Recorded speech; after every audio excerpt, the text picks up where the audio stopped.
A resume is not a tool to get you a job. The resume is a tool to get an interview. Once you get an interview, then you need to work on how you're going to get the job. But the resume is the first gate, the first window of opportunity that you have to have a face-to-face or a virtual interview with the recruiter or hiring manager. So for that reason, you have to make it really simple to read, and you have to identify all of the important things you've read in the job ad that makes your resume stand out as being the best possible match for that job ad that you're applying for.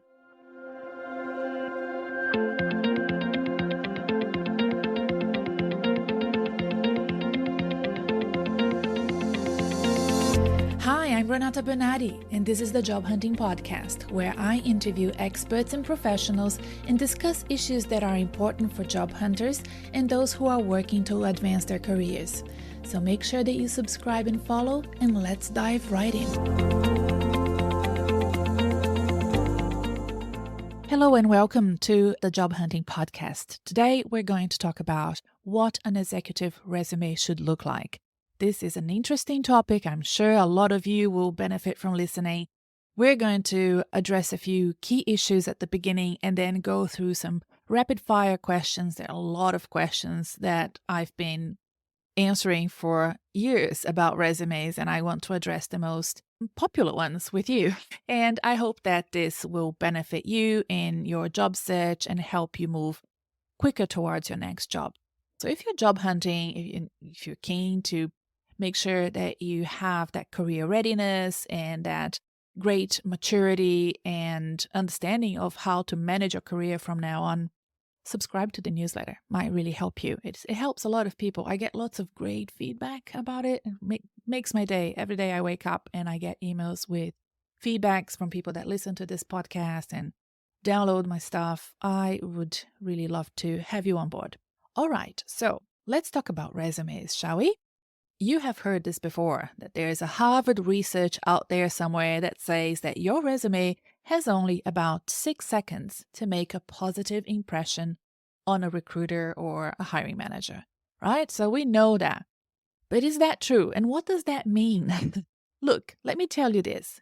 It's likely that your resume is not even going to be read by a human in the first place, right? Because today, most job applications, even of senior executives, may be read first by a bot. The ATS compliance system for resumes is a topic that you may have heard about as well. It's discussed a lot in blogs and articles and podcasts and newspapers.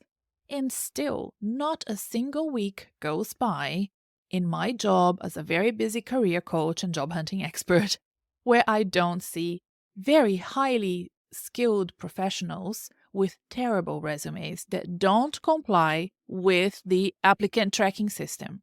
So the applicant tracking system, or ATS, is a software application that automates the initial recruitment of candidates. There are many ATS companies with many different softwares available on the market, as well as well-established partnerships between the job boards where you are applying from, like LinkedIn and Monster.com, and ATS systems. So when an employer signs up and advertises their jobs on those boards, there is an ATS collaboration already involved.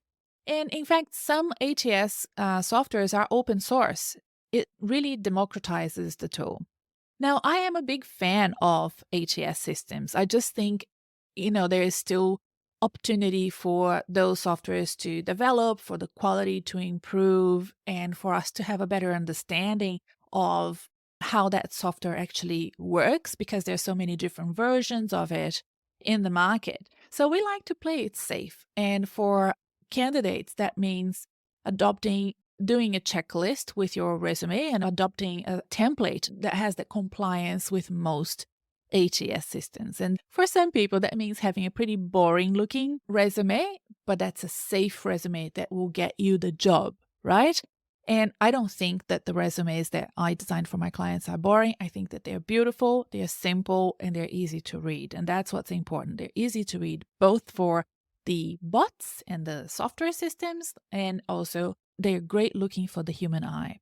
So if you've been following me, you know that in the past I've been an executive and then now I am a career coach.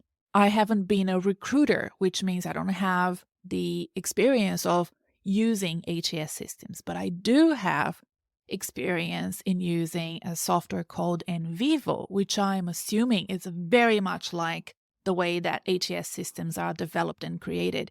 NVivo is an amazing tool, which I loved using it when I was a research assistant, a research fellow, and during my thesis as well.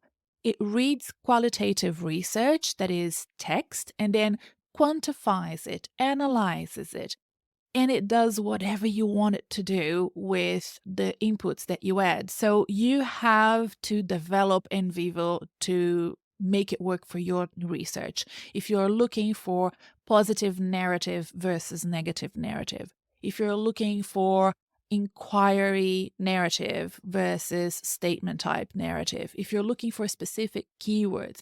So you see, you can really develop the system and it will quantify, qualify, segment the data that you're inputting into it.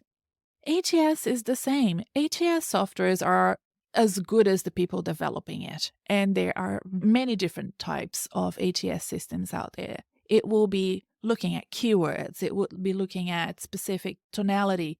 I mean, if they are smart, they would be looking at that as well.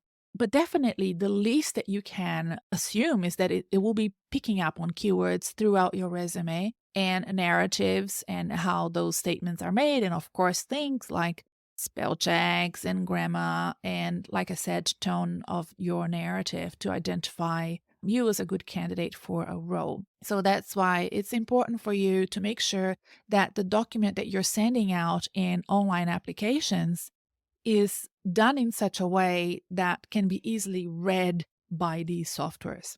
Now, if you are like me in the past, the sort of candidate that applies for a job directly with a recruiter by attaching documents to an email and sending it out, and you're doing so because that has been the instructions that you received, right?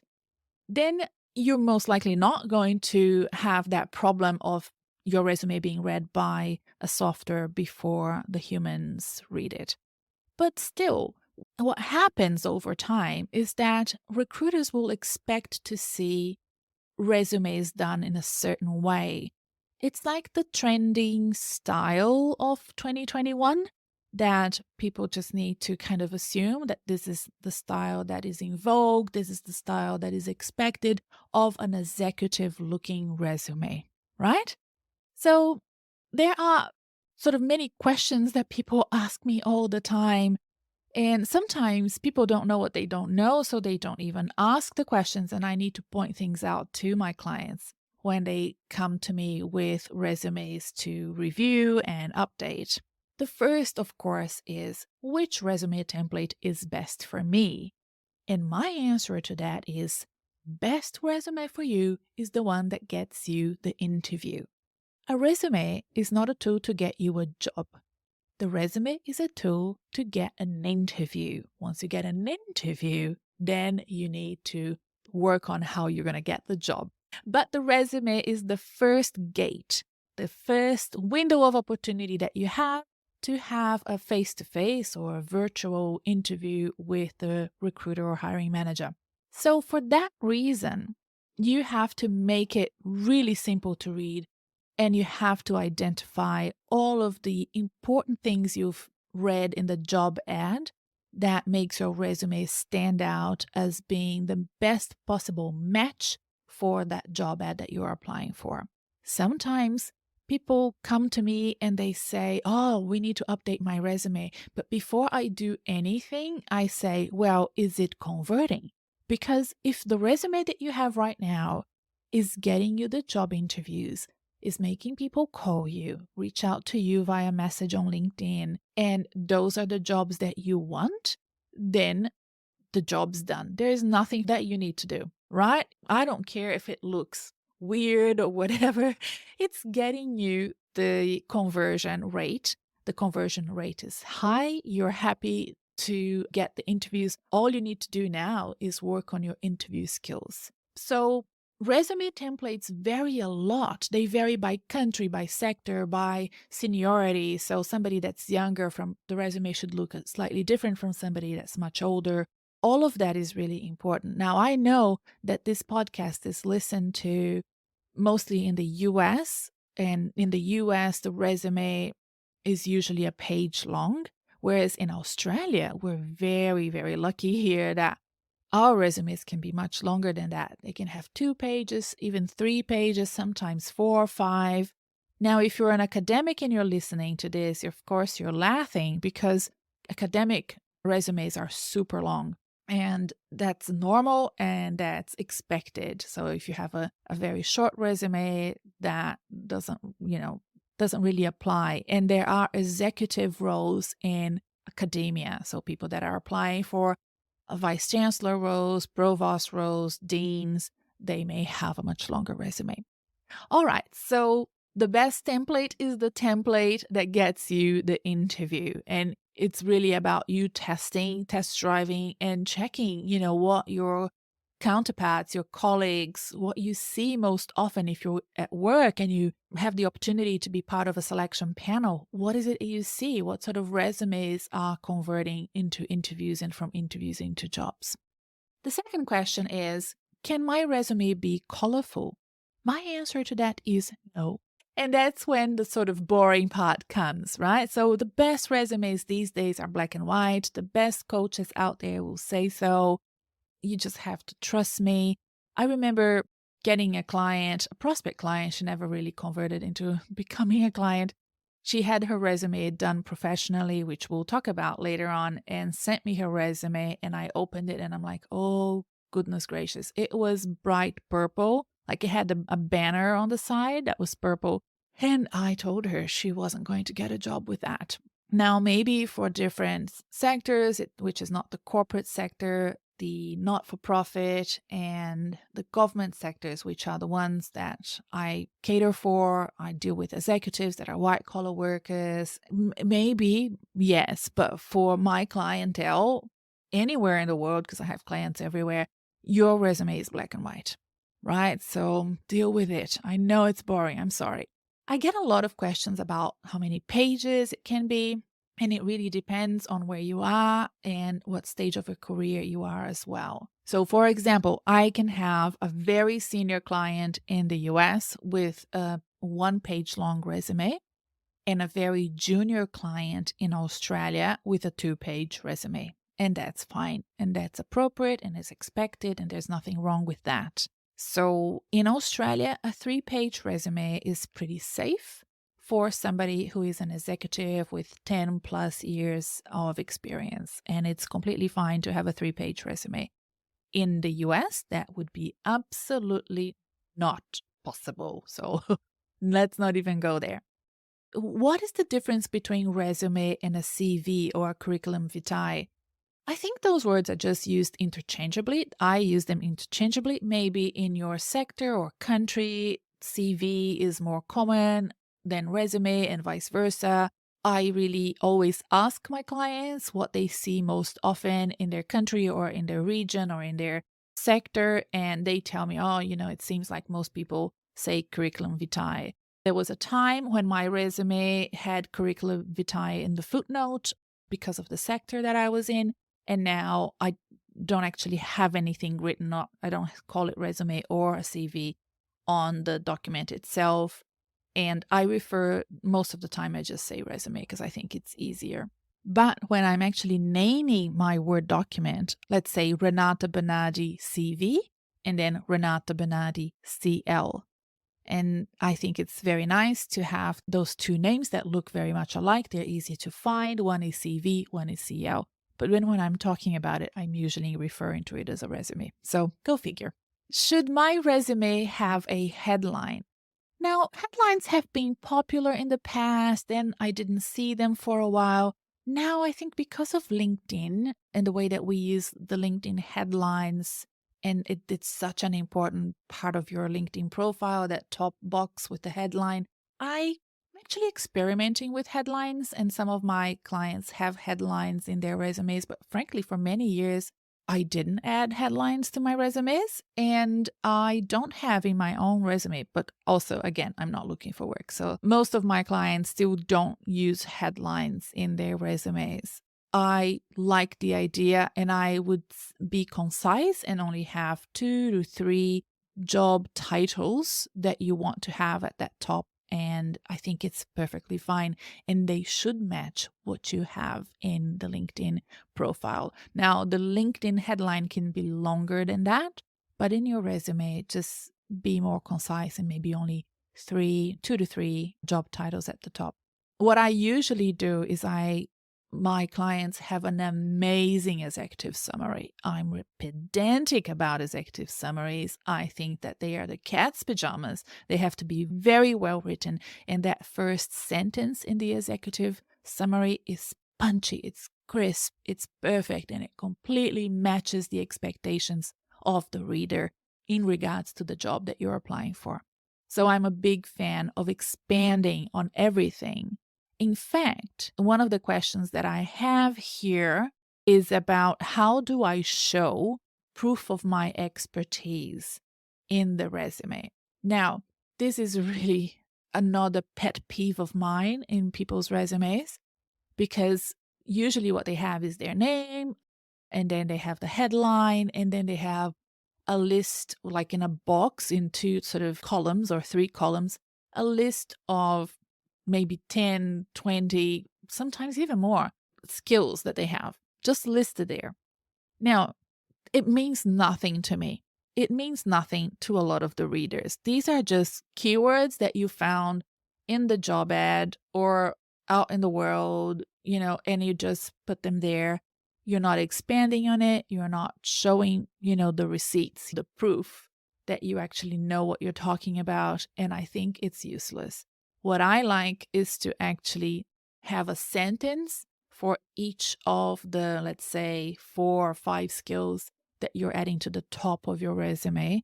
And you can have a master document with many more skills if you want, but you need to tailor and curate that list for the job that you are applying for.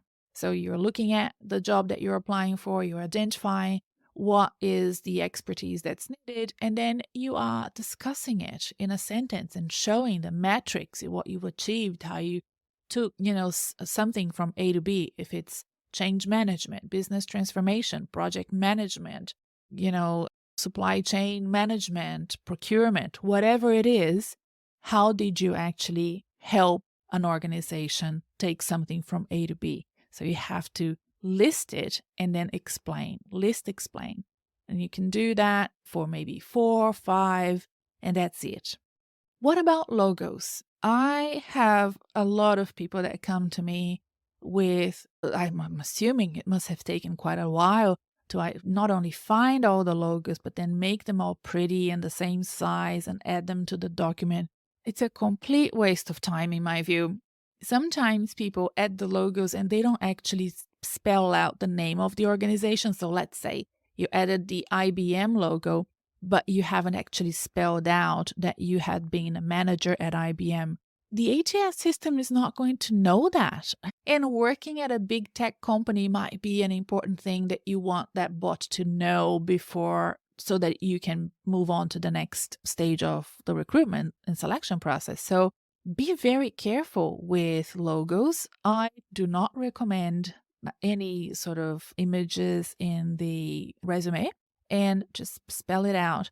You have to use the bolds, the headings, the italics to block out information, to write in blocks and make it a seamless read and an easy read, the font size, the font style. All of those things you can use safely for the ATS system compliance. But please, no logos and no boxes, no tables. Those things can really mess up with your resume. Can I do my resume using Canva? People love Canva. I love Canva, and I know that they have resume templates there. Don't use it. So we're talking here about executives And there is an expectation of what a resume would look like for an executive. And Canva might be a good template or several templates for other industries or the types of work. But for my clients, I don't recommend using Canva. What you should use is what you will use on your day-to-day job, Microsoft Office, Word doc. That's what a good resume can be done with, and then you can PDF it, pop to your uncle. Now, if you're not good at writing, which happens a lot, and there's no shame in that, a lot of people are not good at writing. Others are great at writing, but when they're writing about themselves, it can be really difficult and sometimes awkward. It's also, you get very passionate about it and emotionally attached. I would strongly, strongly recommend that you invest in getting Grammarly. Grammarly is an amazing software that you can download online. There's a free version of it, but I strongly recommend that you invest $12 a month and get the paid Grammarly, because the free version will spell check it, and it's the better spell check than Word doc for sure. So it's worth at least getting that free version. But the paid version gives you different words to use if you're repeating the same word many times. It gives you different sentence constructions. It identifies the tone and helps you really write better. It's such a great tool, really worth it. So if you're looking for jobs, there are two things that I strongly recommend investing in. One is Grammarly, the other one is LinkedIn Premium. Should I get my resume done by a professional? Now, I have done my resume with a professional back in 2000. When was it? 2001? Gosh, I'm so old, I lose track of time. Unfortunately, she no longer is available to do that type of work. She has moved on, has a different career now. She was wonderful. My resume was fantastic, and that template served me really well for many years. It was a great investment, and it was very expensive. It was not the sort of prices that I see out there today. I think that when people go and find people that can do their resumes for them for cheap, the resumes are not good. You're really getting what you paid for. I prefer to teach my clients how to do their own resumes so that they have that skill for life. And that's my preference. I don't even advertise that I can do resumes, and I call them job applications. Like, if a client of mine has worked with me before, has done consultations with me, and they have an amazing job that's been advertised and they're working full time, they have no time, they need my help, they can come to me and we can, work out a fee, and I can help them with that because I know how hard it is to juggle family, full-time job, and an important job application that you really, really want to apply for. So I do that from time to time. But cheap resumes don't convert. What I mean by that is cheap resumes don't get you a job. It's better for you to either learn how to do a resume well yourself or find a good career coach that can work with you, understand you, know who you are, what are you applying for, what sort of sectors, what companies, and can really devise a tailored resume, even if it's a master resume, that you can then use in the future to apply for those specific jobs. So a lot of people come to me and they say, wow, but I got a resume done by a professional, and it take a while for them to trust me and convert to the sort of style that I'm explaining to you here. But once they do, they get really excited. In fact, the episode 100, which was all about that freak out moment when you succeed with things in your career, that was inspired by my clients who, do resumes with me and adopt my style of resumes and use my templates. And they do LinkedIn profiles with me as well. And all of a sudden they see the conversion. And that's why I speak so confidently about the types of resumes that I do for my clients, because I see the result and I see how successful they are. So I know that there's a lot of different opinions out there, different things written out there, but I hope that if you've been listening for this podcast for a while and you trust me, that you will follow some of this advice and do a better resume for yourself. And if you need my help, you know where to find me. Just book a consultation with me and we can polish it off together, make sure that it's ready to go. I'd love to do that with you. All right, so we've reached the end of this episode. Don't forget to like or subscribe and follow. Make sure that you leave me a review, give me a 5-star ranking on Apple Podcast. I'd love that. And yeah, go to my website, check it out. Bye, and I'll see you next time.